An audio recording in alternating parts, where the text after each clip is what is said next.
And while that does seem like a huge chunk of books to be committing to, you would be right.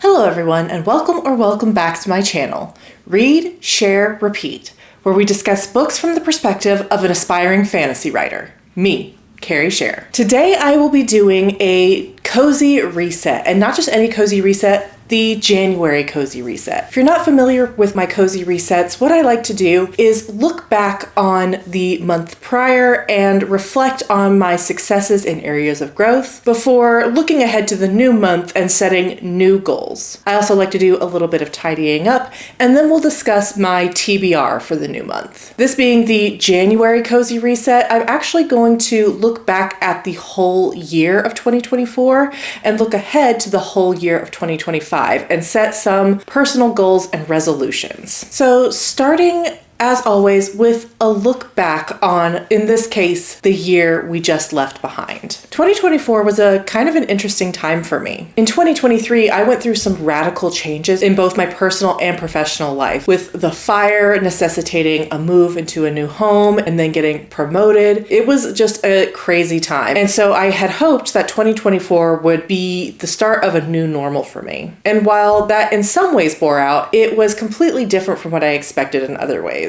In February, I got a new boss, and his expectations of me were completely different from my former boss. And so I saw my responsibilities balloon more than I ever expected, even with the promotion I got in September the year before. And that caused a lot of stress that sapped a lot of energy out of me for some of my creative endeavors. I was able to kind of adapt eventually, but it was in the beginning part of the year a little bit of a struggle to manage the expectations at my day job and try and remain on top of my creative activities. But creatively speaking, I had a great year with this channel. At the beginning of 2024, I kind of set into motion a new content schedule, making way more videos than I had before and all sorts of different kinds of videos. And while that content schedule only lasted a couple of months, it really showed me what I was capable of in terms of output. At the beginning of the year, I was making a video every 3 days.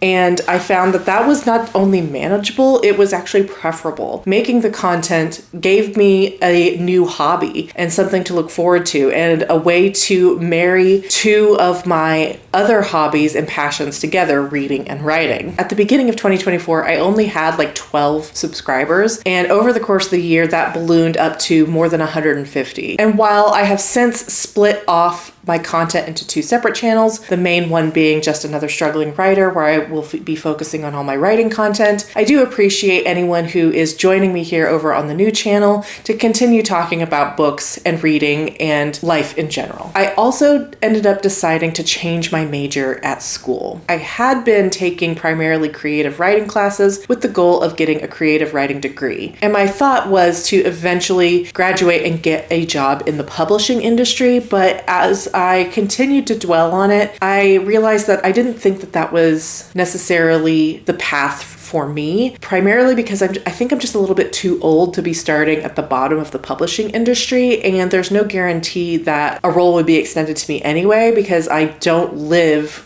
in any of the major publishing industry hubs. So any work I would undertake would be remote, and there are just not as many of those to go around. So then I turned my focus to another kind of idea that had been floating at the back of my mind, which was opening an independent bookstore. And for that, I decided I would need a business degree. So I completely switched my major from an arts degree to a business degree, and the transition was not without its kinks. I recently just finished up a stats class, which I hated with all of my being, but I passed it. I don't have to worry about it anymore. And the classes are not as enjoyable as the arts classes, but I think that in the end, a business degree is going to serve me better than the creative writing degree would have. And that's kind of where I ended up personally. Reading wise, I had set a goal of 75 books at the beginning of 2024, with the idea that I would read about 6 books a month, picking up 1 or 2 as I found time and energy to make up that 75 book goal. And I started off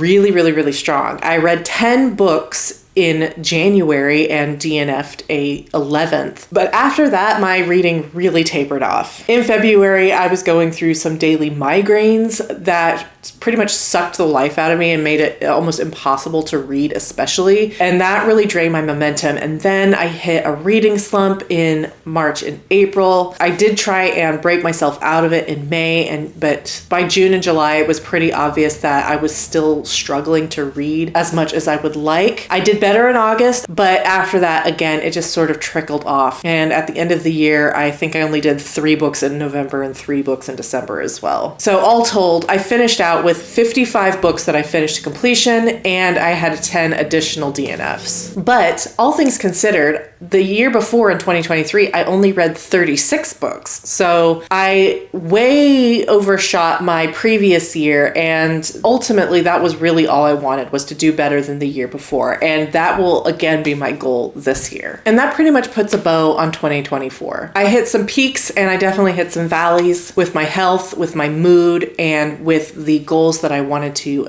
achieve. But at the end of the day, I think I'm in a stronger position today than I was when I started the year. And so for that, I can't complain. So now I'm going to take a quick break and do something that has been on my mind for a while, which is completely replacing and refilling all of the random numbers that I have in my TBR Mimic. If you're not familiar with my TBR Mimic, it is like a TBR jar, except inside my little Mimic friend here are scraps of paper. Each scrap of paper has a number on it, and each number corresponds to a book in my owned library. And that includes physical books, ebooks, and audiobooks. Throughout the year, I've been drawing random numbers out and reading the books that correspond to those numbers. However, I've also been reading other books without drawing the numbers, and I've also been unhauling books and just cleaning out my Kindle library of others. So the numbers were no longer quite matching up. And so I decided earlier this week that what I would like to do is get a completely fresh start at the beginning of the new year, take out all the old numbers and refill them with new numbers. And then as I was settling down to do that, I had the genius idea to actually completely recompile my owned library list. And that was a little bit of a undertaking on my part that I didn't quite understand would be so arduous. It took me about 3 hours to recompile my list, but I think it was worth it in the end because I had just been hauling too many books and not keeping track of whether or not they were added before putting them on my shelves. This afforded me the opportunity to reorganize my owned library list. So now they are organized in neat batches of physical, ebook, and audiobook. And that might end up being something I just do on a yearly basis, reorganize my list and redo my Mimic. I added something like 100 books to this list this year, so if that continues on the same trajectory, it might be something that I have to do. So without further ado, let's get into it.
So all told, doing both the reorganization of my own library and refilling the Mimic. That took me almost like 5 hours, it felt like, but I think it's a completely worthwhile endeavor. And with that out of the way, we can get straight into looking ahead to the new year, starting with some of my New Year's resolutions. Now, this won't be a completely comprehensive list. I've already talked about my writing resolutions over on my writing channel, which I will have linked in the description if you're interested in those. Over here, we're going to focus more on the book-related things and some personal goals as well.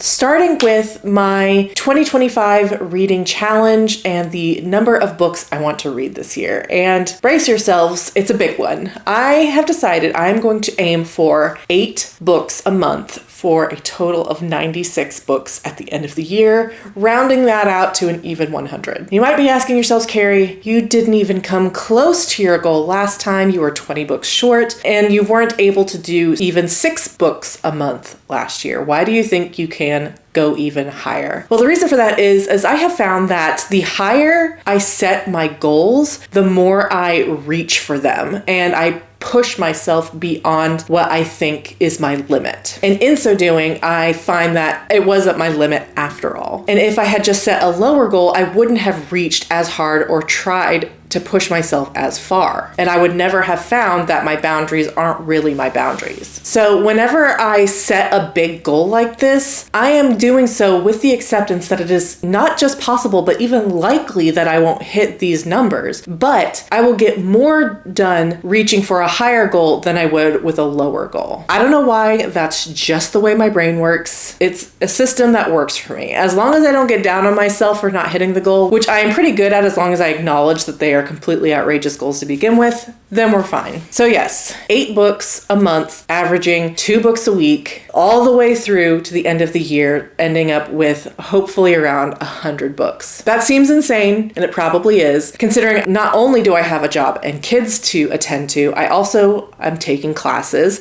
and I've got writing, and I've got all the channel things going on. It's a big ask, and I know that it is. And I also recognize that at the end of this last year, I took a step back from reading because I realized it was a drain on my time currency. And so I deliberately decided to deprioritize reading. And that may end up being the case at some point this year, but with the new year rolling over, I always have a surplus of energy. I'm always excited and motivated to tackle my new goals.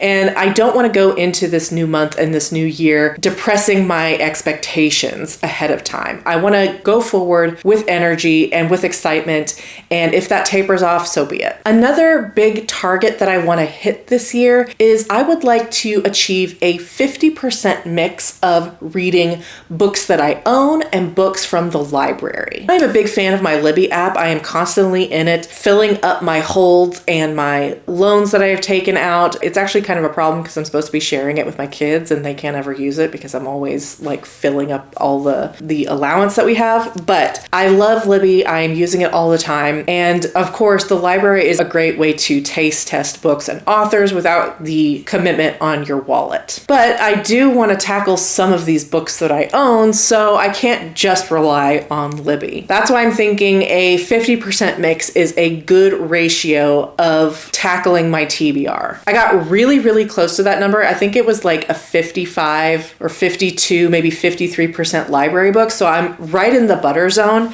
and I'd like to keep it that way going into the new year. And then lastly, I am trying something I only briefly flirted with last year, and that is keeping a reading journal for all of the books that I plan to read this year. I am really inspired by Nerdy Nat Reads reading journals, but I am not nearly as creative as she is. So I know that I can't quite mimic what she does with her journals, but instead what I thought I would do something a little different in terms of structure and just write entries in a journal for each book that I read. Late last year, I implemented a system of checking in at the 10% mark, the 25% mark, and the 50% mark of each book, and then of course at the end. I was doing that for vlogging purposes, but I think that it will probably work well with keeping a reading journal as well. Writing down my thoughts at each of those checkpoints just to check in with how I'm feeling, even if I'm not vlogging for that particular book. And then at the end, my goal is to do a call pile breakdown so I can have a more detailed understanding of my rating. I've picked out these very simple but very functional little journals. And the reason I like this one in particular is because at the front, it has this neat little grid where you can write down the page number and the subject. So that way I can keep track of where each book is being talked about, and all the pages are numbered. Out of all of the journals that I was looking at, I think this is going to be the most functional. The pages are still blank, so I can play with the format as needed, or if I have more thoughts that I want to write down, I can extend that, but that is what I would like to do. I've been kind of bad at taking notes and being deliberate and thoughtful with my book reviews, especially when I am not talking about them on the channel. And being more thoughtful and more deliberate and more intentional with my reading is something that I decided I would make a goal of mine late last year. And that is why I started my big annotation project, with the idea that I want to read more closely and I want to feel closer to the text, because previously I have just been flying through books without really thinking of the stories as anything other than words on a page. And I want to change that because I think it's actually harming my ability to enjoy the books more deeply. And I think that keeping these journals will help me with that as well. So those are my big reading goals. I've got a couple of personal goals as well. The first one being I would like to get all A's this year. Yes, I have not had all A's in a year. I've only been going just over 2 years now. But I have had some classes where I've struggled, and there have also been some classes where I haven't put in my best effort. So this year I want to take some of these classes more seriously and with more intention, especially as I'm getting into the latter half of my degree program where they're probably going to get harder. So yes, it's going to mean a bigger time commitment and especially more effort, but it'll be worth it in the end. And then my second big personal goal is I would like to start working out again. It's been over a year since I've been to the gym. Actually, I think even more than that. I think probably like 18 months since I've been consistently going to the gym. And I've got numerous health reasons that I really need to be working out on a consistent basis, but I have always made the excuse that I just don't have the time. And while that is largely true, I think I can spare an hour a week, which is how I am stating this goal. I would like to go to the gym, at least to start out with, at least once a week. My idea is to do it on Saturday mornings. I'm usually the first one up anyway. Go get it out of the way and then come back and be ready to start my day. The second part of this goal is, if that works out, if going once a week does work out, I would like to actually step it up and increase the frequency throughout the year, ideally quarter by quarter. So at the end of 3 months, if I have managed to maintain this weekly habit, then I can step it up to going maybe 2 times a week. And then in quarter 3, 3 times a week, and in quarter 4, 4 times a week. So that way I am slowly building that habit up to a good number, while also not trying to jump into this huge goal right off the bat and setting myself up for failure. I gotta be honest with you, I'm kind of dreading it. When I went to the gym in the past on a regular basis, all I ever did was just walk on the treadmill. And then I bought a walking pad for my home, which has been sitting under my bed collecting dust for months now. So I don't want to go to the gym just to walk on the treadmill since I have one at home that I can use. So I've been thinking about like, what else can I do at the gym that'll help me? And does that mean that I should be using the walking pad more often? And the answer to all of those things is yes, I do. And yes, I need to find other things to do at the gym and all that. I just haven't figured that part out yet. Being more active, working out, and trying to get my health on a good trajectory is definitely a major goal of mine for 2025. And that is a wrap pretty much on my 2025 New Year's resolutions. Again, I've got a whole slew of writing resolutions. I made an entire video just about those alone, which again will be linked in the description if you're interested in how I'm going to tackle my writing goals. And now we're going to take another quick break because I have got to break down my Christmas tree. The poor tree this year was a little bit of a disaster. The cats were were big fans, as they always are, but this year they also roped my dog in, I think, and by the end of the season, all of the lower branches were completely broken. The lights had been ripped out, and this was like a pre-lit plastic Christmas tree, and they were just like completely separated from the main trunk. The lights had been ripped out, the ornaments had been pulled off. It was just a sad, sad sight. And I was talking to my partner, I think this is the last year we're going to do a artificial tree. Next year we're going to go balls to the walls and get a real tree. I don't anticipate that being any better, like in terms of deterring the cats or my dog, but I don't know. It just looked so sad and so fake by the end that I couldn't tolerate it. I've got to take it down and put it out of its misery and just kind of get that whole area where the tree is cleaned up. My dad also got us a new rug for the living room for Christmas, so I need to clean up the whole living room area. So quick break, and then we will be back with my content schedule for January.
Okay, so first, as you can see, today is January the 2nd, and we are doing my January Cozy Reset. Then on Monday the 6th, I will be doing a tier ranking of all 55 books I read to completion in 2024. Then on January the 9th, I am going to be doing a first week of the new year reading vlog. Then on January 13th, I will be doing my yearly unfinished business video where I talk about all of the series I am currently in the middle of. And spoiler alert for that video, there's a fuck ton. I didn't finish hardly any series. In fact, I only think I finished one last year and started a whole bunch of new ones. Then on January the 16th, I will be doing a Behind the Bandwagon review. I am not going to tell you just yet which book it is for, but I am really looking forward to this one. It's been a while since I've done a Behind the Bandwagon. Then on the 20th, I will be doing an Adventures with Annotating reading vlog. I haven't decided which book I will be annotating yet, but I am looking forward to getting back into the swing of things with those after taking about a month off. And then on January the 23rd, I will be doing another of my tarot card book recommendations. This is a carryover from the other channel where I recommend a book based on a random tarot card. And then on January the 27th, I will be doing a week in my life vlog. I had an unexpected amount of fun doing one of these back in October, and I think it would be fun to do these sorts of vlogs monthly, so we'll give that a whirl. And then on January 30th, I will be wrapping up the month with my February TBR.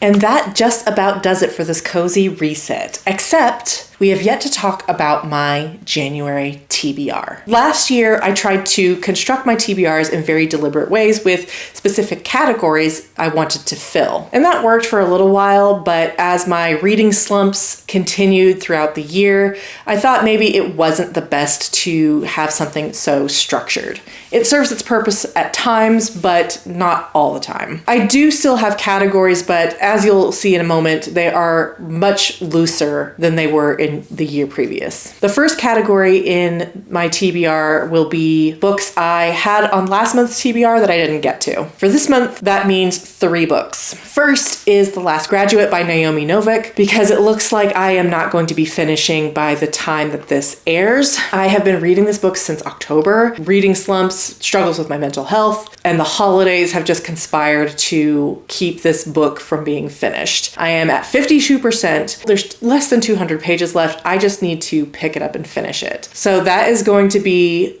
the number one priority going into the new month. Similarly, a book that I have already started is Trial of the Sun Queen by Nisha J. Tooley. I am listening to this on audio, and I don't really have as many opportunities to listen to audiobooks at the moment, but I think with the new gym routine, I will have more time to listen to audio than I had carved out for myself previously. So I'm gonna make finishing this one audiobook my goal for this month, and maybe going forward try and do the same, just finish one a month. And then lastly, for books I had on my December TBR but didn't get to, is A Study in Drowning by Ava Reed. I talked a little bit about my trauma with this book being water damaged after I got the Illumicrate edition, but I am still interested in reading this book. I've even already picked out the annotation palette for it, so I want to get to this. It's a high priority. I've heard that it is perfect for a cold, wintry, maybe rainy day.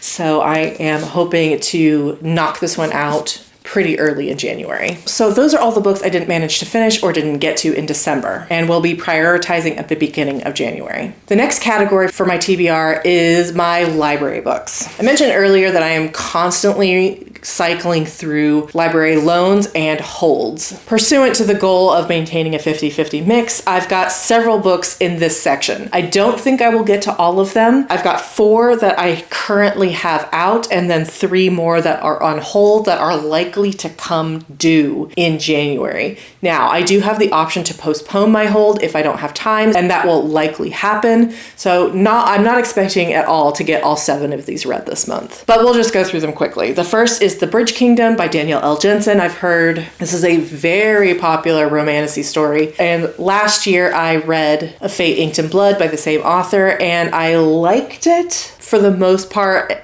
even though I thought the ending was dreadfully predictable. But the romance part of it I really did enjoy. So I think that I might like another romantasy style story from this author. The next book on this list is Dragon Rider by Taran Matharu. And yes, if you are a longtime viewer of my content from the old channel, you will know this has been on my library list for months now, and it has lapsed on its loan, and I've gotten it back out probably 6 times. I hope the author is getting paid for all the times I've checked it out and not read it. We're gonna try it again. We're gonna try it again. The next book on this list is Song of the Six Realms by Judy I. Lin, and this is another book that is inspired by Chinese mythology. I read Daughter of the Moon Goddess late last year, and while I didn't really like it, I did like the inspiration, the Chinese mythology. It's an area I'm not super familiar with, but I do think that it is really, the imagery is very beautiful, and I think it's one of those mythologies that is really ripe for storytelling. So I'm not opposed to getting back into Chinese mythology inspiration for fantasy stories. I just didn't like that one. So I'm hoping this one does better with me. And then lastly, I have The Jasmine Throne by Tasha Suri. I've heard really, really great things about this. It had a very long hold time, so I've got to get to it or I'm going to go back on that hold list. I love Middle Eastern inspired fantasy. No idea if that's what it is. And I liked-ish the only other book I read by her, The Empire of Sand. I read that book back when I was first starting to get back into a reading habit in like 2018 or 19, and I liked it-ish. I thought it was okay. I think I gave it like 3 or 3.5 stars. So, but I've heard really, really great things about this one, so I'm looking forward to it. And those are the 4 books I currently have out. Then again, I've got 3 books that are currently on hold and are projected to come due in January. The first one is The Tiger and the Wolf by Adrian Tchaikovsky, and I know literally nothing about it, and that is true of most of these. Then I have Daughter of the Drowned Empire by Frankie Diane Mills. Again,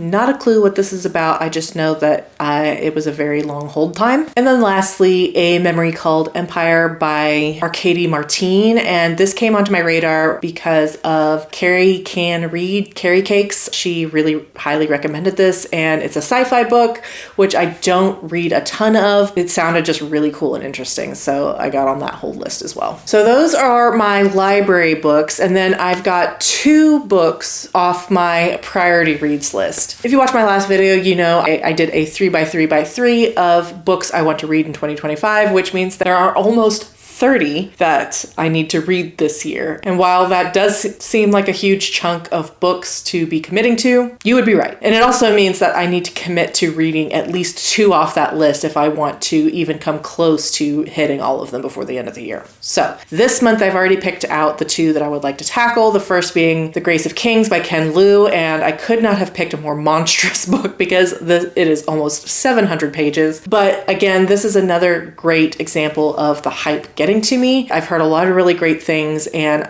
from some of the keywords I have heard about it, I think it'll be right up my alley if I can just get through it. And the second book I'm going to try and tackle is The Final Strife by Sarah El Arifi. And this one I'm a little bit more nervous about because I did try reading it right at the tail end of 2023, beginning of 2024. And the writing style didn't really appeal to me. I was struggling a little bit with it. So I'm a little bit nervous about it, which is such a heartbreaking admission because, as I mentioned, I love Middle Eastern inspired fantasy. I thought this would really be up my alley, and I just struggled to love what I was reading. Now again, it was right at the end of the year, so I was dealing with all the end of the year stresses at my job and then with the holidays and everything, so maybe that was coloring my perception. So that is why I am trying to get back into this one. All right, we're up to 9 books already on this TBR, not counting the ones that are on hold, but I'm still going to add one more because something that I really enjoyed doing last year was drawing a random book out of my TBR mimic. Something about the randomness and being forced to pick up something that is almost like an assignment, like assigned reading. I don't know, I just kind of like it. It gives me a sense of accomplishment, and it forces me to read a book I may not have otherwise picked for myself. So we're going to test out this newly refilled TBR mimic. I tried to keep it pretty well shuffled as I was filling it, so not all of like the ones at the top of the list were at the bottom.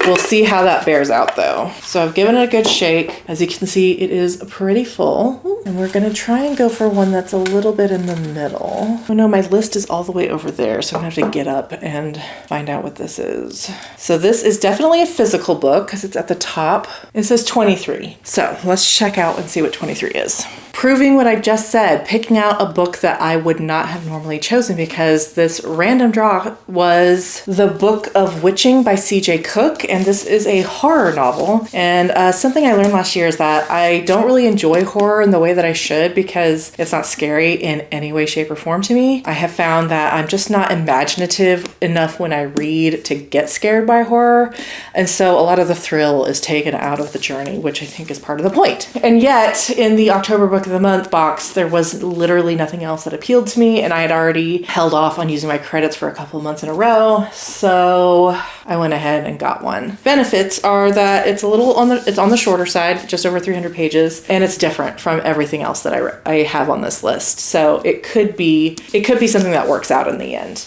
And if nothing else, I'll know more about my relationship with horror and if this is something that I may want to unhaul. And that's it. That is my entire TBR for the month of January. Yes, there are 10, potentially 13 books on it. No, I do not anticipate reading all of them, even if I have my greatest reading month of my life. But again, it gives me something to push for. And that in and of itself can't be a bad thing. And with that, that wraps up this lengthy, cozy reset. Thank you so much for watching. I so appreciate it. This is a brand new channel. And as you know, your likes, comments, and subscriptions really help get me out there in the algorithm. So I would so appreciate it if you liked and subscribed or left a comment below. If you made it all the way to the end of this video, please leave me a snowflake emoji for January. You'll also want to stay tuned for my next video because, as I mentioned, I'm going to be doing a tier ranking of all 55 books that I read in 2024. There are some in there that I didn't get a chance to talk about either because I was not filming or because they didn't make it into any of my typical wrap-ups. So I hope you look forward to it, and I will see you then. Bye.